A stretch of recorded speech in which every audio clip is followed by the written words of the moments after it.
ఒక్కొక్క అడుగు శశికళకు వ్యతిరేకంగా పడుతూ ఉంది. ప్రస్తుత పరిస్థితిని చూసినట్లయితే ఇప్పుడే అందుతున్నటువంటి బ్రేకింగ్ మనం చూసినట్లయితే శశికళకు వ్యతిరేకంగా దాఖలైన పిటిషన్ ఒక స్వచ్ఛంద సంస్థ వేసింది ఈ ప్రజా ప్రయోజన వ్యాజ్యాన్ని. దీన్ని రేపు విచారణకు తీసుకోబోతోంది సుప్రీంకోర్టు. రేపు విచారణ జరపబోతోంది, కన్సిడర్ చేసినట్లుగా తెలుస్తోంది. ఇప్పటికే శశికళకు సంబంధించిన కేసులు సుప్రీంలోనూ అలాగే మద్రాస్ హైకోర్టులోనూ ఉన్నాయి.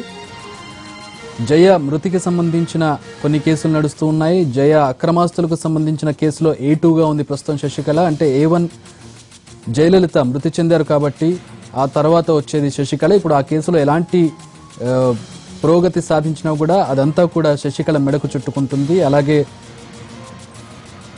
ప్రధాన పక్ష నేతగా, శాసనసభాపక్ష నేతగా శశికళను ఎన్నుకోవడానికి సంబంధించి కూడా కోర్టులో కేసులు నడుస్తూ ఉన్నాయి. అలాగే నిన్న ఈసీ ఎలక్షన్ కమిషన్ AIDMKకు కొన్ని నోటీసులు కూడా పంపించినట్లుగా తెలుస్తోంది. మరోపక్క పన్నీర్ సెల్వం ముసలం ఉండనే ఉంది.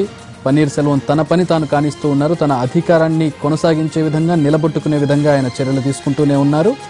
మరోపక్క ఈ కేసులు గొడవ నడుస్తుంది.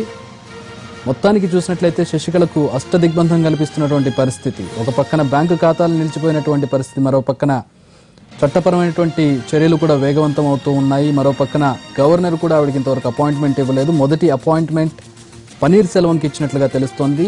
దానికంటే ముందు ఆయన CS తోటి, చీఫ్ సెక్రటరీ తోటి, అలాగే పోలీస్ బాస్ తోటి భేటీ కాబోతున్నట్లుగా తెలుస్తుంది. ఆ తర్వాత మొదటిగా పన్నీర్ సెల్వంని కలవబోతూ ఉన్నారు.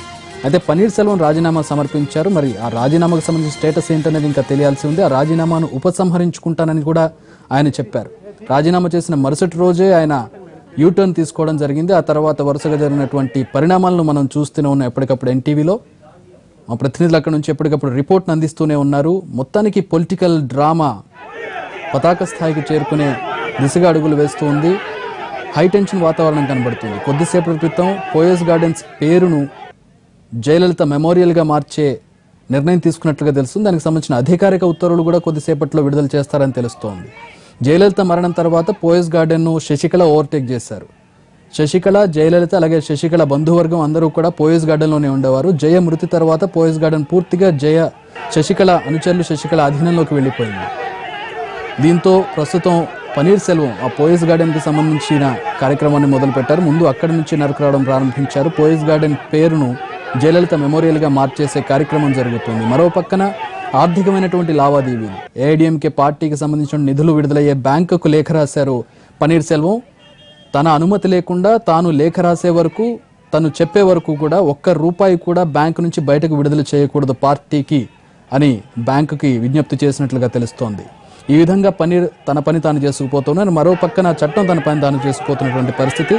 సుప్రీంకోర్టులో ఏదైతే ఒక స్వచ్ఛంద సంస్థ శశికళకు వ్యతిరేకంగా వేసిన పిటిషన్ను విచారణకు స్వీకరించింది. రేపు విచారణకు వచ్చే అవకాశం కనపడుతుంది సుప్రీంకోర్టులో.